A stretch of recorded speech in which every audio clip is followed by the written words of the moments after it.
And we are live. And we're live. Jasler, obviously, we've been just talking briefly with Kriss off air, but we're excited for this. And ladies and gentlemen, we have got Mr. Kriss Akabusi on West Ham Reunited. Yeah. How you doing, Kriss? It's brilliant. I'm so excited. I've loved our little brief chat. And all goes well for the next few hours. Yeah, no, cool, Chris. But we ask everyone before we start, how you been? No, last couple months, all good, yeah. Yeah, no, life has been good. I mean, like everybody else, I've had to get used to restrictions on my liberty. Although, having said that, no, the last couple of months have been fantastic. Since September, we've been free and out to work and meeting people, and that's great. The last couple of years, I've had to get used to restrictions on my liberty, but life is life. You crack on, and as I was saying to you early on, I'm seen very much as an extrovert, and that is very much part of my personality. But actually, and people won't believe this, I am an introvert by nature, and that means that I get my energy from internal resources. My girls, I live in the middle of Bedfordshire, in the middle of the woods, in a house on top of the hill, and I go walking at night time in the woods, and my daughters go, "Dad, Papa, aren't you scared of the bad man in the woods?" I have to let them know I am the bad man in the woods. Especially in Halloween, though, Kriss. Yeah, that would be nice. I've got a great face for Halloween. Don't worry about it. No, definitely. We've got a few regular people. Is that Ryan Archer? Yeah, of course it's Ryan Archer. Ryan, where you going, mate? Nice one, we've got Steve in the house as well. He said met you at the West Ham Way event a few years in East Ham Workman's Club. Exactly. You say that ain't gonna happen again, but love that, wasn't it? That was brilliant. West Ham Way in that little just around the corner next to West Ham. It was brilliant. I mean, these are the sort of stuff. This is what West Ham's made of. Yeah, no, definitely, Kriss. So, obviously, this is probably going to surprise you. We're not actually going to talk about West Ham first. Most importantly, when are you going to go on holiday? Where's your next place where you're going to go abroad? What place are you dying to go to? I love Portugal. I'm a bit of a hacker. So I love the Algarve. So the Algarve is always on the agenda. But actually, I tend to, the last couple of years, pre-pandemic, I went to Lisbon, Cascais. And around that Lisbon area, some lovely sort of unsported golf courses, and you really get to meet Portuguese people. Because when you go down to the Algarve, you're just meeting Brits abroad. Brits abroad. You go down to the Bellamora, and then you end up guys hanging off your shoulder, and you're singing tunes at 2 o'clock in the morning, thinking, "I've got to go to bed." Exactly. Yeah, no, definitely. But West Ham, though, Kriss, we sort of mentioned. Great time to be a West Ham fan at the moment. I don't know what all the fuss is about. Do you? Yeah, I mean, I've got so many tissues because my nose bleed. I'm like flying so high, I just can't believe that you're a West Ham fan. Watch the TV, watch us go 1-0 down, and Bosch win 3-1. I mean, it's just, I'm totally flummoxed at what's going on. I mean, to be fair, I'm loving it, and I, like all of us, enjoying the wave. And it's amazing to see. There's a saying that says that culture eats strategy for breakfast. And what you can see is that Moyes and a backroom staff have got the culture right at West Ham. And not just the culture right. What's vitally important is what you call in a team the cultural architects. So someone like Antonio, for example, who's in his glory period. Antonio has never played as well as this ever, and he will never play as well as this again. We've got his 18 to 36-month peak, and all athletes have that. They get that 18 to 36-month window where everything they do is the minus touch and it turns to goal. So you've got him, you've got that very mature head, we had of a Bonner, but now we've got Zuma. And you've got to admit, that piece of business that brought the potato salad into our club, that work ethic, that crafting. I know he's not scoring the goals, but you know what he's doing? He's doing a lot of the work that Declan was doing in order to free him for those runs. And so it's just amazing. And so that cultural architecture of Antonio at his best, at his zenith, that mature head of Bonnet and Zuma, and then you've got Rice and Suchek with that work ethic, giving the blood and guts, and it's just amazing to see. And we bossed so many midfield battles. It's just amazing. And you know, I'm still sort of a little bit dazed, and I really do think that in a minute I'm going to wake up and I'm actually biting my pillow. It's all been a dream. No, definitely. We've got a few fans of you as well, Kriss. Look, West Ham and my athlete idol all rolled into one. Oh, bless you, Stevie C. Bless you, mate. Thank you. And of course, Mr. Ryan Arter again. One of my favourite fan cans was interviewing Kriss after beat up. And I think West Ham TV weren't too old then, and I remember that, and it was absolutely brilliant. And Ryan was up there. I remember Marshy, who I only know him really through social media, but he was there, and what a buzz that was. We absolutely ran riot up there, and you know, Anatovic and Lanzini, I mean, absolutely just blew the lights out. It was amazing, because sometimes, you know, it's like when you travel, you know, over 100 miles up north, and anyone from north love it up north, but you know, it's a different sort of atmosphere. Can you remember? Did you go to the Blackburn game when we got smashed 7-1? You know, when we had a lovely curly hair too. Oh, yeah. gosh, come on, Christian Daly. Oh, yes, exactly. So Daly had a wicket. We were absolutely a nightmare. And that journey back home from Blackburn, having just got spanked 7-1. I mean, it was just so awful. So yeah, Ryan, to go to Huddersfield, make that journey, and don't forget, at that time Huddersfield were playing quite well. They had a great season, and they go up there and absolutely run riot. I mean, Anatovic was in his glory. Lanzini was just tricksy all over the place. It was just a beautiful, beautiful away day. Yeah, I mean, Kriss, going back to potato salad, that wasn't never part of your sort of diet, was it, when you were kind of running? Well, you know what? I was married for 25 years to a German girl. So, yeah, definitely got stuck into the old potato salad and the old gherkins. And I'm sure that that's sauerkraut. But, I know exactly. Oh. You'll also eat something called roll mops, which is like this stinky herrings rolled up. Herrings. Nah, not for me, mate. That's not for me. But I can deal with your potato salad, I can deal with it. Yeah, no, definitely. Kriss, obviously we're on this high at the minute, and me and Jazz were at the Liverpool game, and emotions, like I got emotional at the end. The fact that we've beat a top class team. But for you, if you had to, obviously we've had like the last year at the bowling, but what game sticks to your mind where you was there at the game and it was just electric, and you're glad you were part of there? Sorry if it put you on the spot. I know you've probably got a few. Well, actually, to be fair, the one I'm going to tell you, we actually lost. Yeah. But it was just an absolutely amazing trip. It was the FA Cup final down in 2006. Oh, yeah. And it was, and because, I mean, remember Nigel Rio Coker, sorry. Sorry, Nigel. Yeah, he's a good lad. But, you know, we played so well that day, and all of our players, you know, we you know, West Ham, that was a proper West Ham side, in as much as mid-table.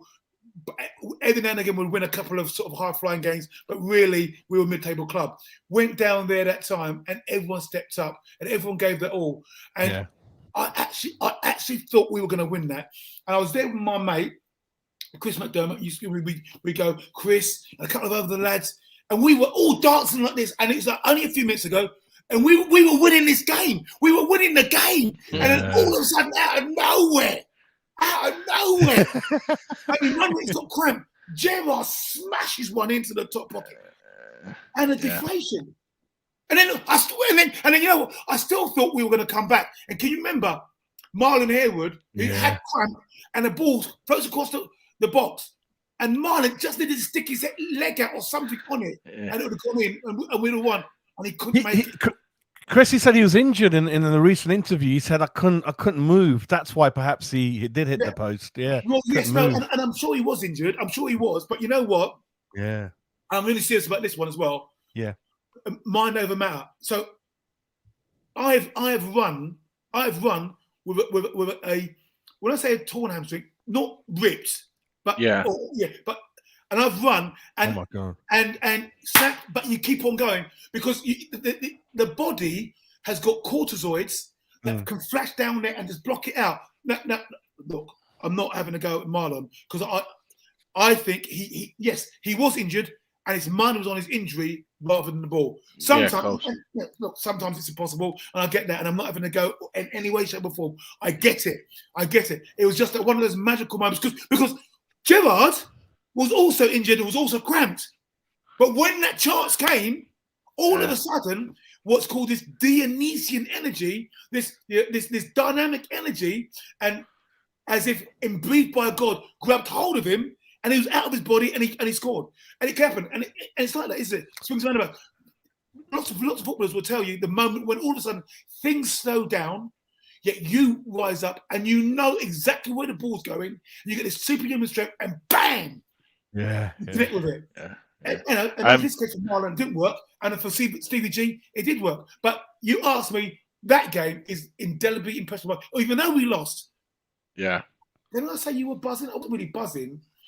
But adrenaline. Oh yeah, I mean, I was. I remember we went back to the hotel, and there was a lot of Liverpool. And I go, mate, you guys are fantastic. It was such a friendly atmosphere, and it's only when I got down the M4 that I realised we just lost the final. Yeah, in shock. Yeah, they're good lads, Liverpool fans, and we gave them a good game. And like someone told me, Jazz, we didn't really lose; it was a draw. and then it was penalties. And Chris, that was a time where Liverpool, they kept on winning penalties. And look at Milan. Imagine how they felt when they lost that Champions League and Liverpool did the same to them, losing by a number of goals at half time. There was a Birmingham match. I remember Trevor Francis in tears. They lost that on. They're just a very good team on penalties. And Gerrard, they are, and also, you know, I mean, winning is a habit, isn't it? So, you know, I did say that our team was a good team, but wasn't a top 6 team. Liverpool were higher in the pecking order, and I think they just believed it. And I think that's why England, I know we're not talking about England, but you know, England, we lose penalties because we know we lose penalties. We know we lose penalties. And I suspect that there was a sense that we were going to lose that game. Whereas the current West Ham side, we know we win in the second half. Yeah. We know we can go down 1 goal and come back again. Yeah. And it's not intellectual knowledge. It's connective tissue knowledge. Yeah. It's the marrow of your bones knowledge. It's deep inside of your essence that you know you come back. You know you're down, but you're not out. You know when you get up, you go and deliver. And it's, you know, you can't teach that. You can instead get that culture, and then you need 2 or 3 people who infect the rest of the team like a virus. I mean, look at young Johnson.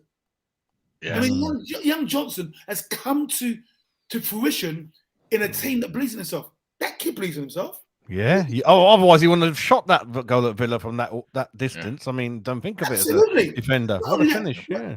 Not only that, but you can see he's looking at Soufal and saying, "Mate, you ain't getting back in." Oh, he really believes in himself. Yeah.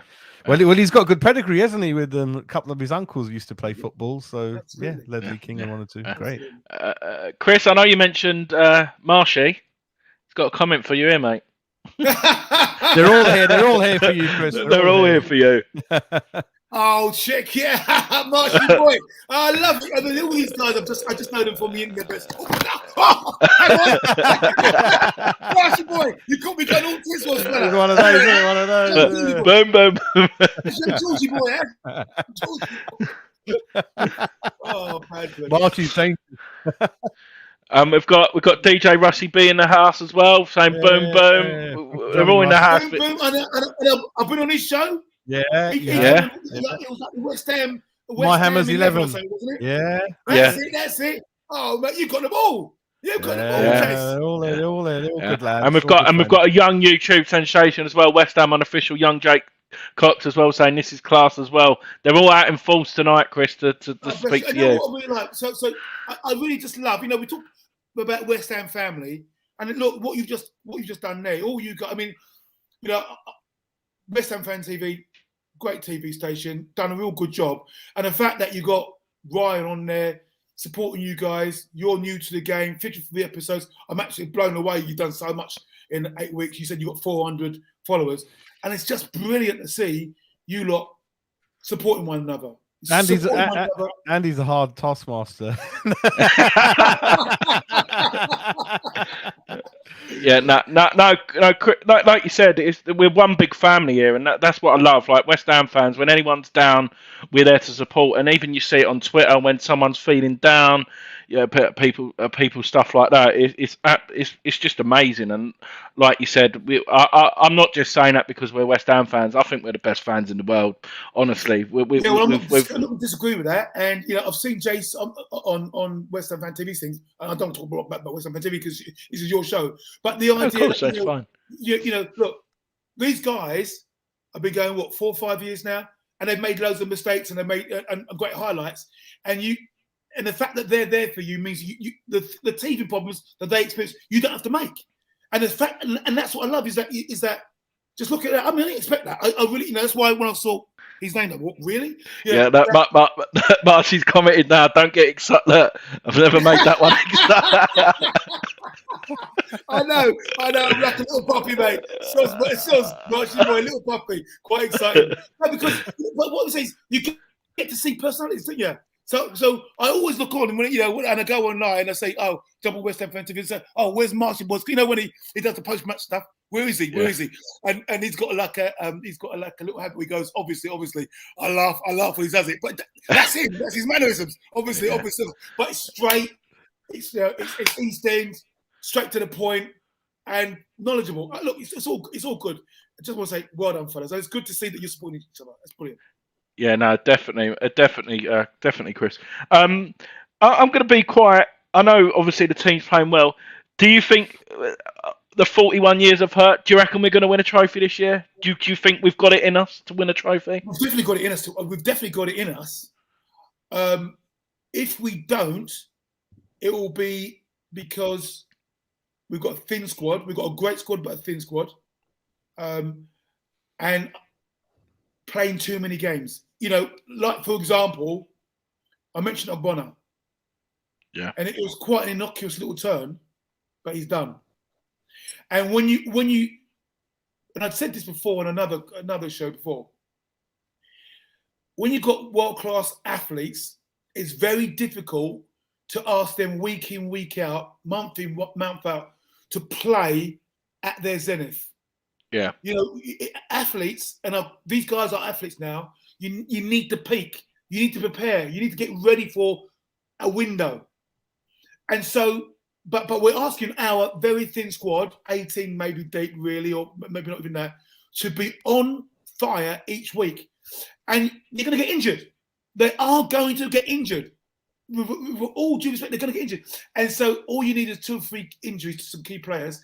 And the best, John Johnson stepped in for Soufal, and great. Now we know that Johnson will go all year because he's a kid. But if he does come back, Soufal's there. But you only need a couple of key players. Antonio's the obvious one. Let's see what we do in the window. But Antonio's the obvious one. Declan Rice. If we lost Antonio and Declan Rice, and we lost Zuma, we're done. So, yeah, is that negative? No, that's been realistic. So and that's all it takes. It's all it takes. Now, if we keep those guys, Ogbonna, no, not Ogbonna, Antonio, Zuma, Rice, Souček, Zuma. Let's hope that Diop or Dawson steps up. Then we've got a good chance. Do you think Diop will, Chris? Like in his first year, I thought he was outstanding. He sort of stepped off, but I think if he plays alongside Zuma, they proved it in Zagreb on Zuma's debut. They were outstanding. I think having someone experienced, strong, great understanding. I think Diop, will come out on top. I think. I mean, certainly, I do think that Diop is going to be our future. He'll be there with Zuma. Dawson's done very well again this year. He had a little bit of a dodgy period last year. Don't want to get on a fella. Been a great servant for us. You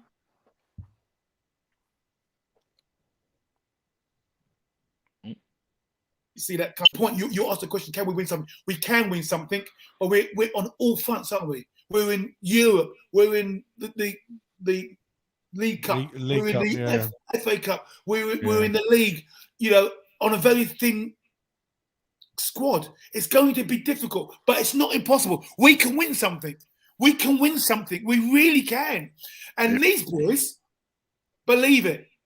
And I've got a funny feeling, if we're going to keep hold of Declan Rice, we've got to win something.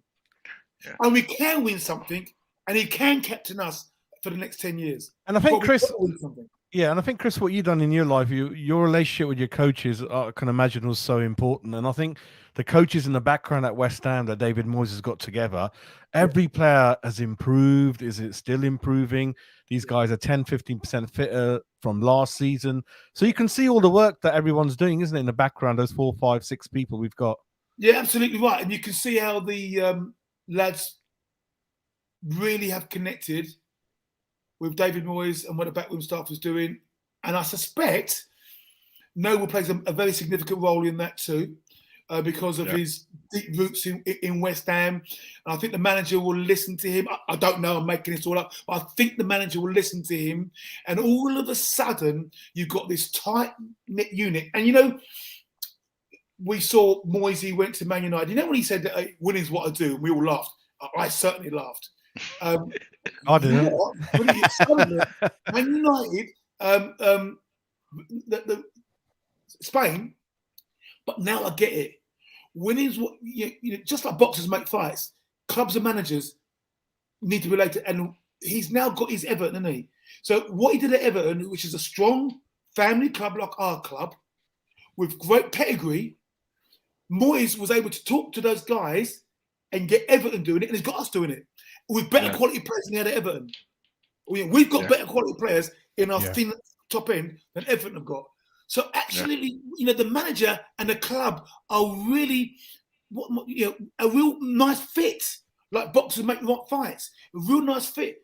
And I think that the players really believe in Moyes, and not just his tactics, but his ethos and the pathos. And they're really they're leaving it all out there. It's amazing.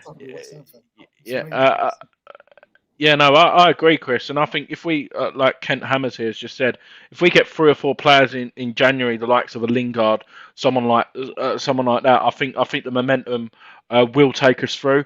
I'm going to be greedy, but if you had to pick a trophy, what would you want us to win? FA Cup. FA Cup for you. Yes, I'm glad. I'm an old boy. And I remember 1980. I remember 75. I was a young kid then, and it was just brilliant. And also, it's not like that today. But when I was growing up, FA Cup was all day. It was all day. And you saw the players arriving, at the club and getting themselves ready and jumping on the bus and travelling on the bus and going out on Wembley and walking on the turf. It was just, and so for me, the romance of the FA Cup has never died. Yeah. So, look, would I like to win Europe? Yes, we can. Would I like to win the League Cup? Yeah. But if there's one cup, what a day out. What a day that would be. Absolutely immense. And for Noble as well when he's last year to lift it. Could you imagine? Yeah. Oh, mate, amazing. Yeah. Of course, I'd like to win the Premier League as well. Let's do the double, boys. Right? Let's keep my feet on the ground. Let's not knock my thing over. I saw this excitement of being a West Ham fan, Kriss. I'm glad we got you on instead of like a couple of years ago when it was all doom and gloom. Yes, exactly. This is the right time, fellas. This is the right time. Obviously, there's a few players. Obviously, you mentioned Deck. For me, I can't see him. I don't want him to leave, but I think he likes the project, what Moyes is doing, and I can see him being here for a number of years. But there's a few other players that we mentioned we might struggle to keep hold of. What's your opinion on Pablo Fornals? Do you like him? What a player! What a player! He's vastly underrated because he's not a player. He's not Lanzini at his best, but he's got all the tools in locker. Real grafter, and he's more than a water carrier. He is more than a water carrier. But he does that water carrying work. He does the grafting. He's up and down. He's backing up Rice and Souček in that midfield. Then he's catching up with Antonio and Bowie and Ben Mama. That's the sort of guy, the silent assassin. I bet you he is the player's player. Yeah. Because he can do it all. He can keep the ball. I mean, he's only a light guy, but he can take it. He can take his licks. It's a bit like Jeff Pike, isn't he, Chris? Jeff Pike. Yeah. Yeah, exactly. Yeah, Exactly like like Mikey. And he's one of those guys. If you don't watch, he goes under the radar. But when you think we're not watching, Pablo, we are watching. Amazing player, and now he's scoring some goals as well. So yeah, I mean, he looks a little bit like, but he's not. He is everywhere, and I'm sure the player's player. Yeah, obviously with West Ham, like you mentioned Christian Daly's song.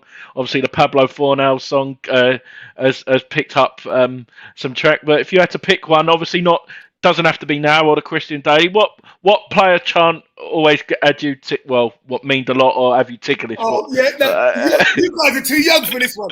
Again, it's back in the day, and I was a little kid, and I idolised this player. And I could remember being there, sneaking and bunking into the North Bank and watching this guy come out, long hair, bow legs, socks down to the bottom of his feet, and he was the governor. 6'2", eyes are blue, Billy Bonds is after you. And it's very, very basic, very, very simple. But I was a kid. And I was in love with West Ham. I was in love with Billy Bonds, the enforcer. I mean, he used to smash in the players. I mean, Dixie sort of modelled himself, I think, on Billy Bonds. So it's a very simple song, but I mean, now I'm a big old bloke, and of course, I love the Christian Daly song because it's just so. Chris, were you there when the Billy Bonds stand was open? Were you there at that game? Yeah, I was very emotional. I was sitting in the Billy Bonds stand. For Billy Bonds to have a tear in his eye. I think I had something as well. Yeah. Billy Bonds to have a tear in his eye, and it's like one of those, because we know we're none of us here forever. And you look at Billy Bonds, he's 70, absolutely in cracking shape. But one day the Billy Bonds stands as a memorial. It's a memorial to Billy Bonds. And honestly, boys, I remember Billy, and it's very difficult because you can see and you can watch the movies, but it's not the same. I'm sorry, I'm sounding like an old man now. You can't really get what it was like, with more Bonds, Lampard. And this was that was an East End team. They were the East End boys. Yeah. And because that was the time when to be called a foreigner, with all due respect, you had to be Scottish. Yeah. Frank Minnivelli, he was a foreign import. Always do it. But these boys, that was the East End. That was the East End team, and they played like East End teams. And the only luxury was Moro and Booking. The rest of them, they grafted, they tackled, and everything. And the football pitches then weren't like pitches today. It was just mud bath. It was just great. It was just great. And I'm a kid. I'm a kid. I'm 13, and when we score, I'm being chucked down the bottom because we all used to stand. Chuck down the bottom, cut back at the top again. You know what I mean? Pass, all that sort of stuff. Brilliant. We had. I mean, this is ridiculous, but we had rattles. We had our flags, we had our stars. When we jumping up like that, and it's amazing. So Billy Bonds, 6'2", eyes are blue. Billy Bonds is after you.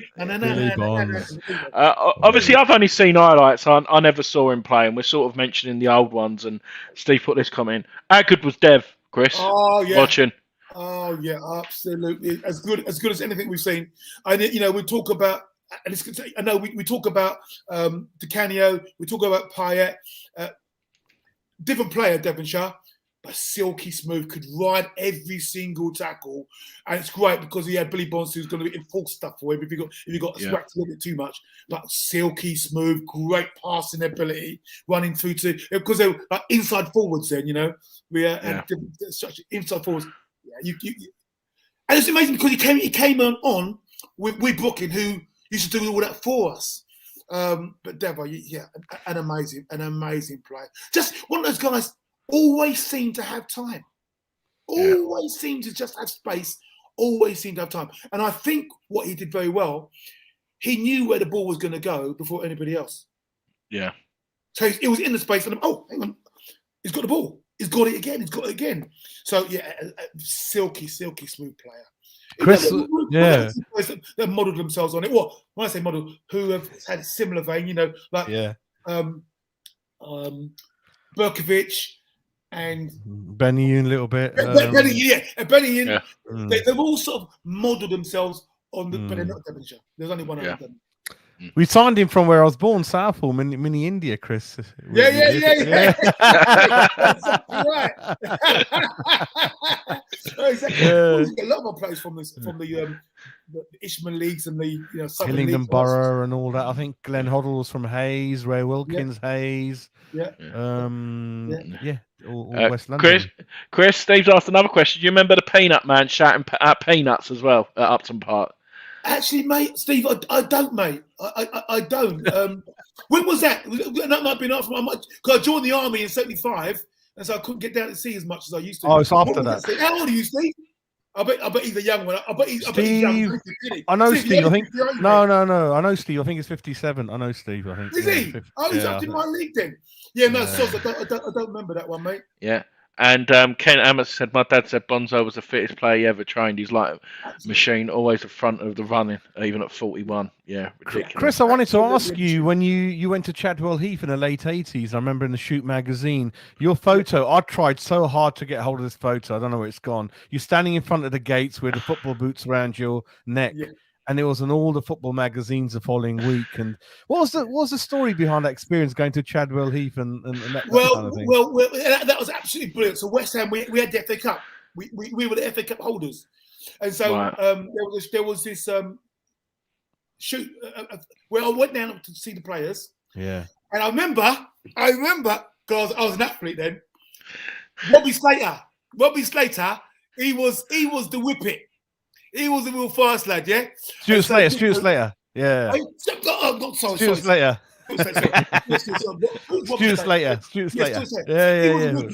And now Dixie was saying to me, "Oh, yeah, you got to watch him, mate. You got to watch him." Anyway, we had the race. Stuart got out about 5 meters. Then after about 20 meters, I was flying past him. Yeah, past him. It was all good fun. It was just a great day out. Because I was a West Ham fan, I got to hold the FA Cup. I got to see him and play with the boys. Of course, I was intimidated playing with the boys, but they were all good to me. Pass me the ball, Akabusi, give it up, son. You're an athlete. You know what footballers like with all their banter. But it was all just all good native banter. And it was just great photographs. And I remember that day as it was today. You're so lucky you met John Lyall. What a day that must have been. You know, John's a legend, isn't he? He was a nice gentleman. You know, he was very nice and courteous. But in the end, he just chucked me to the wolves. He just jumped to the players. I mean, he's lovely, and I'm not doing it down. Lovely gentleman. Hello, welcome to West Ham, welcome to Chadwell. But then chucked me to the boys. One touch, Yeah, I was just doing the bits for the boys, wasn't I? You're not going to get the ball, are you, Kriss? You're not going to get the ball off them at that time. One touch, they're too quick. No, you haven't got a chance. Akabusi stick to you running. Okay, let's get the race on. Dix was lovely, and it was just great to see Dix. Because he was a Terminator then, wasn't he? So just great to see. Yeah. The one thing what me and Jazz, you wouldn't believe it, Kriss. We love our food. What was your? You won't believe that looking at you guys. Oh, thanks, Kriss. I'll take that as a compliment. Maybe when you see me in person, you might change your mind. You only can see half of us. That's why we have the camera like that. I don't think I could fit in your chair. I don't think. Yeah, exactly. Give me a diet, I can fit in this chair myself. But what was your match day like? Did you have any traditions? Did you just go to the game, or did you go to I don't know, pie? Probably not pie and mash, but you know what I mean. Did you have a tradition? There was a period where I was at full hospitality. So you get there early, and you get there with the boys, and then the bowling had the bowling bar, neck a few jars, go next door, sit down, have your dinner, enjoy your dinner, chat with the boys, do all your coupons, go out, have a giraffe, and then come back again, cry into our beer because we lost. Now there was pretty basic. I used to prefer going away because at home was nice and sedate. I was with the prawn sandwiches. It was going away that was brilliant Yeah, when you get up there, all and right. because then all of a sudden, and that's why you said earlier on you talked about Huddersfield. What was brilliant about Huddersfield, I was in with everybody. And give us Boosie, give us on, Boosie, give us on. Yeah. And it was just great to be in there with the boys and just be a fan. And the West Ham fans allow me just to be a fan. And to go there and you jump up with a score and you're hugging it's like you're hugging strangers. That's what I do still. Grab anyone around me when we score. You're hugging strangers. So that's what I really enjoyed. I really enjoyed the away days and meeting up. We all drove up there and meet up in the car park, walking in with the crowd, singing a song with the crowd, feeling that you're 18 and not 58. You feel like you're 18 and not 58. You're with the crowd, and you're smuggling through the turnstile. When I say smuggling, you pay your fees, obviously, but you're in for the turnstiles. Then you got the beer parlour, and you got everyone shouting, all of that sort of stuff. You don't get that when you go to the full sandwiches. No, you can't. I think you get told off if you stand up and perhaps a bit too loud. Yeah. But when you get into the when you go away and you sort of come into the concourse, and you've got all the West Ham fans, you've got cliques of fans that come from different places, and everyone shout, and it's that, I enjoy that because it's so far removed from my regular life now, but it makes me realise what it was like when I first became a West Ham fan, 70s. Yeah. It's because you stand up largely at away games, Chris. Perhaps it's that you stand for majority of the game. Well, and also you go as a clique, don't you? I remember you're outnumbered as well. You've got to make yourself known as well, haven't you? No matter what, you got to outsing, which we do. Majority of even away, even if we're losing. One of my favourite games was we went when Wigan were when Wigan were in the Premier League. And we had all of the side. There was seven. I don't know how this happened. There was 7,000 West Ham fans, and there was more of us than there were Wigan. And we were all there, and it was absolutely the atmosphere in there. You'd have thought we were at home. Yeah, and it was an absolutely amazing day. Chris, I think we're a huge club. I mean, League Cup, Man City, 60,000 sellout. Europa, I think we set the record, 60,000 sellout. Yeah. Every home game, 60,000 sellout. Not one, nothing since 1980. There's not many clubs that can copy that, No, exactly. And especially when you think of our success record or lack of it. Because I've seen lots of it, and I really do. I hope. Do you class the Intertoto Cup as a trophy? No. Yeah, I do. Yeah, no, any trophy's a trophy. Yeah, any type of trophy.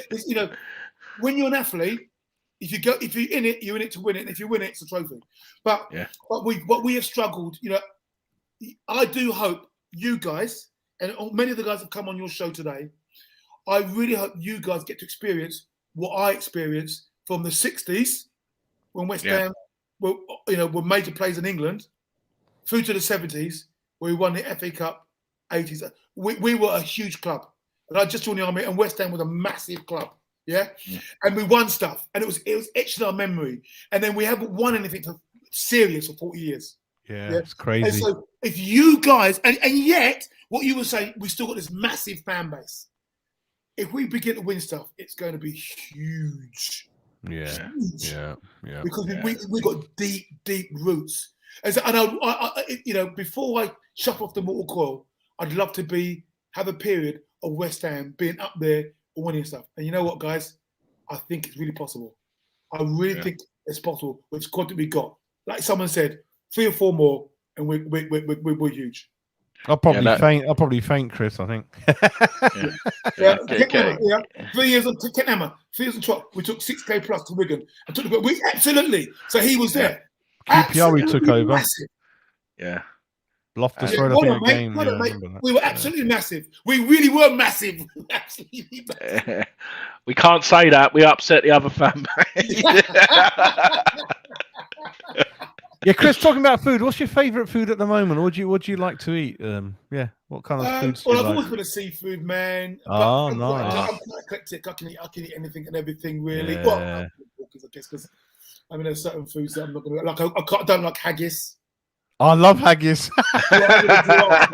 Edinburgh, I love it. I was there. Yeah. Do you really? I love it. I love it. I don't like offal. I don't like offal. I like the real meat. I'm more of a fish than meat. If I'm going to eat meat, it's got to be the real stuff. Do you like crab? Crab crab meat. Oh yeah, love Yeah. crab. I mean, a very simple thing. A baked potato, slice, crab meat, mayonnaise. Oh, mate, it's absolutely. Yeah, I like Sprinkle a little crab. bit of corn on top of it. Oh, absolutely brilliant, mate. I was, you know, you mentioned German food. I went to Vienna a couple of months ago, and you know, schnitzel. I wasn't keen on it. I didn't think much of Yeah. it. Yeah, no, I mean, I've done the old schnitzel, but I mean, when you live out there, the old bratwurst, love the old bratty. Yeah, Bratty, it's all right. the old schnitzels. Yeah, it depends how they do it, because they can do something like a sour bar, and I like sour beef, sour bar. I love the old sour bar. It's so good value. The old sour. I bet you, Thomas. I bet you eat sour bar. It's sour beef, boys. Don't worry about it. Don't. Brilliant. Don't. Yeah, Chris, are you planning? I know you said you do you reckon you'll try and get to a couple of games this year, or your schedule a bit? I'm waiting for this pandemic to get over. But once this nonsense is all over, I'll be back with the boys. I've not been anywhere for a couple of years, and I've missed the best of the best. I gave up my ticket when we had that half season, and we couldn't. And we got blocked for the second half. Yeah. They asked me if I wanted to do. I took my money back. Said, okay, I've not been for a couple, and I do miss it, but I just want to chill out. And when it's all over, I'll tell you what, Chris. When you want it, you'll come with me, Ryan, Nicky, and Marshy. We'll all go up to an away game together. How about that? Oh yeah, for sure. Yeah, we'll have a proper away day. Boys, count me in. Oh, right. Okay, lovely. Driving up the M62 somewhere to see us beat one of the Manchester boys. Oh yeah, that'll be great. Like I said, I've been to a few away games. Me and Jazz were together on Newcastle away. That was a great. But Villa Park the other week. That was good lads. Chris, the Geordies had a laugh with them in the pub. Yeah, nice lads. Yeah, good lads, Geordies. What was like in Villa Park? It was. It's the second time I've been there. The atmosphere, Chris, it was electric. Literally, I loved it. Like I said, the away fans, like you said, I mentioned it earlier. We're just so unique, and the atmosphere was. And Declan Rice at the end, what all the players do, chucking their shirts. Ben Johnson's friend since he was a kid was there. They all gave a hug. It was literally literally. I'm not afraid to admit it. Like I just have tears. Sometimes you just can't take it in, and that feeling of going and doing something what you love is the best feeling ever. Well, and like you said, because you know when you're there with so many fans and you're all connecting, it's a very emotional experience. To be fair, it's a spiritual experience. You know, when guys and girls, I know lots of girls going now, but you know when a whole group of guys connect on that sort of ephemeral level where you're almost in the ether and you're taken to a higher level, and it's just amazing. I said when you're dancing and you're hugging with guys who haven't got a clue who his mother is or who his father is, and you're hugging this fella, you know that says something. I know, and it's just mad. Like we know a few people, they commute from like ridiculously far, and even at Villa Park, there was a few young. I don't know if they're in the chat, but I got talking to them. They're from Manchester. Their dad was a Cockney, and everyone else is, and he's convinced them, and they go home and away from Manchester. It's mad to think, isn't it? It's mad to think. There's a group called, I think it's the Northern Hammers, but there's a guy up there. He was a guy who introduced me to West Ham. There's a guy up there. Really? His name's Terry Fagg, and he was part of the Gravesend Greece. This was back in the 60s, yeah. Gravesend Greece, and you know, on holiday in Clacton. I went to the posh places back then. On holiday in Clacton. And his caravan was wall to wall West Ham. No way. It was him who invited me in, and I saw Clyde Best. The only black player in the league at the time. Well, we had the other guy called Adi Coker who come and joined us, and he got me into West Ham. And he's now up in the north, and I don't know if he travels in, but back in the day, about 20 years ago, he travelled everywhere. Yeah. So you're right. There's these guys who are sort of East End born and bred, and they've met women and whatever it is, work's taken them away, and they're living in far-flung places. but they're still East End. They still come follow West Ham. Amazing. Yeah, and obviously, Chris, you've not been there since obviously we had the highs during lockdown, and obviously that was gutting. Obviously, not being there to perform, but the London Stadium has literally been bouncing every Rocking, game. yeah. Like literally, like it sounds really hard. Like people stamping. Literally, it reminds you of 2012. Literally, the games how loud it was. I know it's never going to be Upton Park, but do you think we're getting a lot of the old West Ham back now? Yeah. So what I would say, look, success brings success, and I know a lot of people who didn't love the bowling, Upton Park. We've all been there, born and bred there, right? So nothing can replace that. But the new stadium will have to create its own memories, and if this team starts beating the likes of the two guys from Manchester, the Liverpools of this world, a couple of teams from North London, if we start beating those guys regularly at that new stadium, then it's going to be home because it's the memories that you create. Of course, it's the falling out of the pub afterwards. After that great victory, and Jazz can't even make it to the game sometimes. Is that?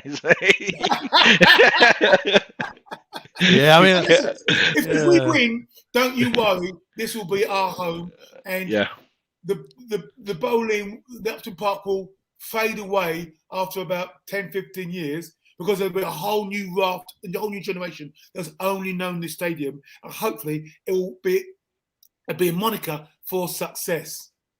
Yeah. And if it's a moniker for success, we will love it. Chris, a quick question on the stadium. It was originally built for athletics, and what are your feelings about perhaps it's not being used for that anymore, and what the future is for perhaps they'll find somewhere else a bit more smaller and more perhaps suitable for athletics? No, the stadium, London. No. Look, it was never going to be, was it? I mean, there's a lot of people smoke. People blowed a lot of smoke up people's bottoms, but it was never ever going to be. Athletics is not big enough for that. And when I was growing up and we were successful, Crystal Palace was it around there? 17,000. How can you go from 17,000 to what was then a 45,000 seat stadium? Yeah, it was never going to be big enough for athletics. I'm sorry. It was never going to be small enough. It's far too big. So it was never going to be that. People said all sorts of stuff, but it was never going to happen, was it? So it had to be taken over by a club, and it couldn't be taken over by that club north of the River Lee. I suppose Man City was it Commonwealth Stadium, the one they're in at the moment? I think. But theirs was already designed though, wasn't it? They knew what they were going to do. They knew what they were going to do. They weren't, they knew what they were going to do. No, it is. We are where we are. Yeah. And you say there's no point going over spilt milk. We've done that now. We just need to start winning, and we are winning, and create that great following. And it'd be nice to think that at some stage we own that place. Yeah, definitely. Yeah, Chris, I know your time's precious, but I've got one more question for you. More of an athletics question. Obviously, you were a great success, and obviously 2012. What do you reckon the future is for GB? Do you reckon we're never going to be as big as the others, but do you reckon it's back on the up again? Do you reckon we can get that buzz back, or? I mean, 2012 was lovely, wasn't it? We had that Super Saturday. Yeah. What I think we are going to have some superstars. We've got a couple of superstars now. Keely Hodgkinson in the 800. So the girls are doing better than the lads at the moment. Yeah. It's going to be very difficult to replicate. I hope I'm not sounding like too big-headed. But... No, we're fourth in the medal. When I look at the Tokyo 2020 medal table, we're fourth. That's not bad. In track and athletics? Yeah, Tokyo 2020 medal table. Oh, no, but that's not athletics, so that could be track and field. I see. Okay. Yeah. So are you talking about athletics, or are you talking about? No, just athletics. Just athletics. Just athletics. Sorry. Yes, we are struggling. We didn't have the greatest Olympics as far as Team GB was because as athletes, running athletes. And it's very difficult to replicate what we did in the 80s and 90s, and the early 90s. I'm not saying it's impossible, of course, but it's very difficult because, again, I said earlier about culture, and when we were doing, we got paid money, of course, but we come from amateurism into professionalism, and the money was a bonus. And I think now it's very difficult with football nicking a lot of our athletes. You are the same age as Daley Thompson. Yeah. The same thing. and born close to each other, Paddington and Notting Hill. Wow. Yeah, exactly right. but I was in his shadow, nowhere near the same league. That is a big iconic guy. Yeah, Daley. Kriss, obviously, your time's been great, and we appreciate it. And you've got another comment from Steve, legend, what a top bloke. And honestly, I've seen you about, and I've spoke to Nick, Ryan, like you said, Marshy, and all that, and they said what a top bloke. And to actually sit here and have just a general chit chat, it's been an absolute pleasure, Kriss. Honestly, Andy, but can I apologise for my hyperactivity? I get so buzzing that I speak at 100 miles an hour. No, that's your positivity. No, it's lovely. Yeah, I know, but I might blow a few eardrums. I was wanting to say Akabusi, the guy with the gregarious laugh, very hard to ignore, but well worth the effort. And I can understand because I'm 100 miles an hour. But thanks very much for allowing me to come on your show. I want to wish you all the best. I love the fact that you got the backing of the West Ham community. It's what we're all about. And, well, let's see where you guys go. But 400 and counting. Keep on going.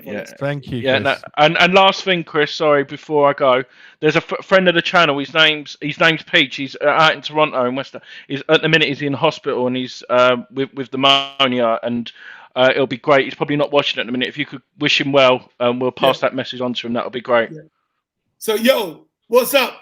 Peachy, baby, get yourself fit, stop skiving, get out of bed, let's see you at the game. All right, you the man. Lovely. Brilliant, Kriss. Yeah. Kriss, it's been an absolute pleasure, sir, and thanks for everyone in the chat. And once again, one more message, Kriss. If you could do the same message for everyone to subscribe and follow West Ham Reunited channel, that would be great.